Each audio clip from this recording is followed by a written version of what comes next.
Let's try snail.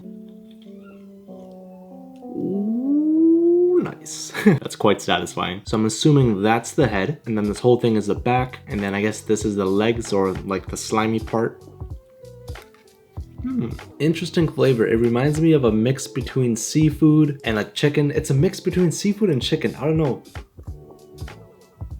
Ooh, there we go, Mr. Snail. So the shell is completely empty now, and we got some snail meat. Okay, you know what this reminds me of? It's like what? Oh, I know this is nasty, but I've seen a lot of those earwax videos where they put a camera inside and they just try to clean out all the wax. I just felt like I was doing that.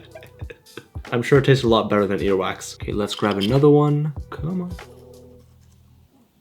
Oh, there we go. Ooh, that was a fat one.